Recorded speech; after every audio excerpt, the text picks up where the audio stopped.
Hello there, YouTube. Devin here again, and today I have a video for you on a canteen. It's actually an exceptionally rare canteen, incredibly hard to find, but I got pretty lucky to get this.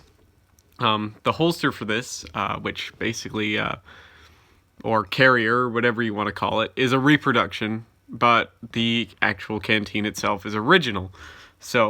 But this is a canteen that's served with Canada very short amount of time. And it was incredibly disliked, and it's actually quite fragile and very easy to break. And then a lot of them, through certain history with this set of equipment, would be destroyed on purpose.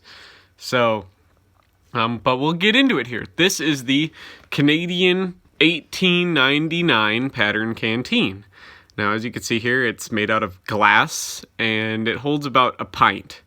Now, a pint is about 370 milliliters, give or take.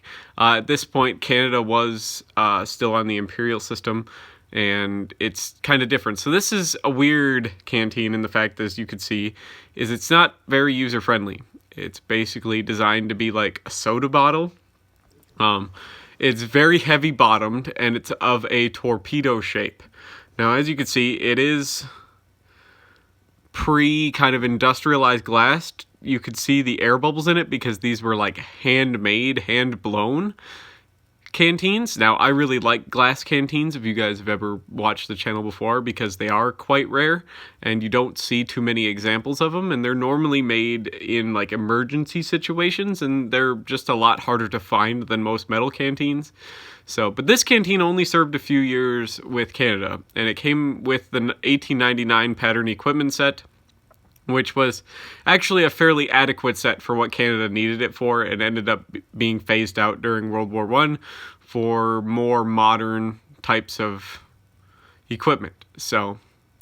But as you can see here, this canteen is quite weird in the fact that it is round-bottomed, so it doesn't stand up, which is kind of annoying. And it's very heavy, but it's also very, very fragile. These tended to break, and soldiers went through a lot of these very fast because they broke real easy. Up here by the shoulder of the bottle is actually where the glass is the thinnest, and it's also the part of that is exposed outside of its pouch here, so it was very easy to kind of snap off here at the neck. These also weren't liked because they didn't hold anywhere near enough water for a soldier to be properly hydrated during combat or any extended stay. 1 pint is actually about half of what they suggest that you would have even when you're doing nothing at this time. But soldiers only carried one of these, and they broke very often. So they were very, very universally disliked. You see a mass breaking of these happen. It's actually wrote about and documented quite a lot. When Canada sent troops over to the Boer War in 1899, they basically, the second they got off the ship, took these off, broke them, and then the British had to give them their style of canteens, which would have been the big wooden canteens, or some metal ones, and they had a couple different patterns. But because these were so terrible and so universally disliked by the Canadians. So it's an incredibly rare canteen, and I'm super, super, super glad to have an original one here in my collection. As you can imagine, these are probably near impossible to find. I haven't seen any reproductions of them, but you can find something similar if you are looking for a set like this. Unfortunately, the reproduction gear is no longer being made, so you're basically going to have to get somebody to hand make you a set other than that. But as you can see, the holster here is designed to be protecting the bottle. There's a little bit of space, but it's actually quite snug in here.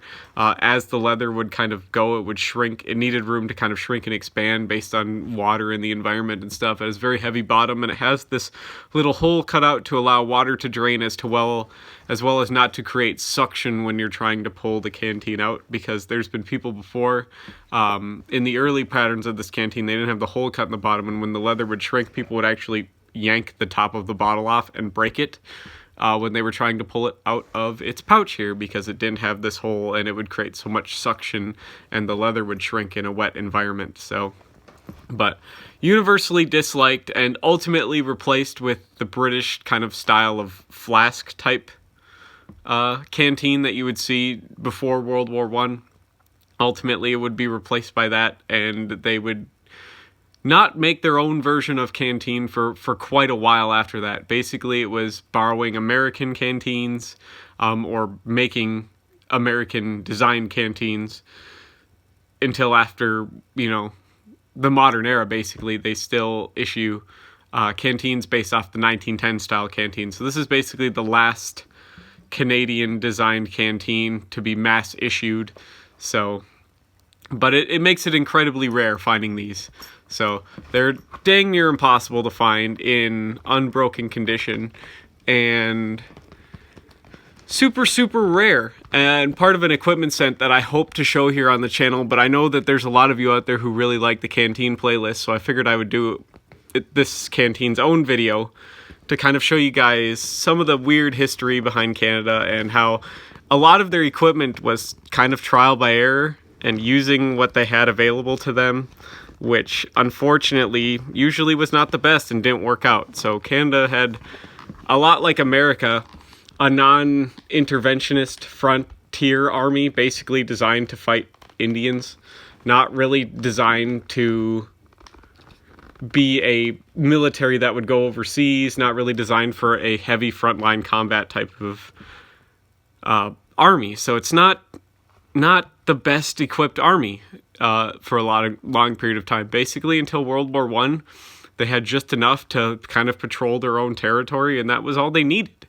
And America was much the same way. It wasn't until after World War I that you see them really begin to focus more on their military, because what they had at this time was perfectly accurate, perfectly adequate for what they needed it to be. So, and that reflects in their equipment.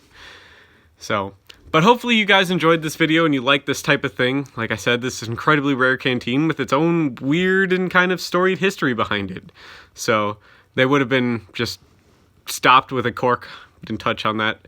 Would have just been a cork, basically the same as you would find on later versions of Canadian canteens, with a piece of thread tied around the neck of the bottle here to keep the cork from being lost. And that's how Canadian soldiers carried their water, basically, up until the Boer War. Only served 4 or 5 years, this canteen did, which is pretty terrible as far as military equipment designs go. Most military equipment is designed to last at least 10, 20 years.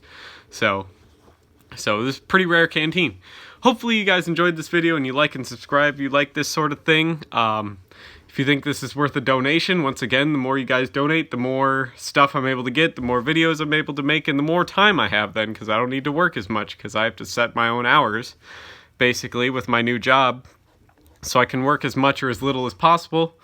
And the more money I make, the less time I have to work, obviously, because it's the more money I'm making. So there is a link to my PayPal in the About section of my page. The reason I like PayPal is because I get 100% of the proceeds from that, no fees or anything at all, and it really means a lot to me, even if you guys could give just $1. So, and it helps out the channel a lot. So I appreciate all your support, and if not, just keep watching the videos, keep liking and subscribing, and we'll do our best to get some more videos here out as more stuff keeps showing up, because there's a lot of stuff here in the works. Right now it's just finding the time, so your money really helps going to having less time to work. So, but thank you all so much for your support and everything, and there's plenty of big projects coming up here in the works, and I look forward to seeing all your comments. So talk to you guys later, and I'll see y'all in the next video. Bye.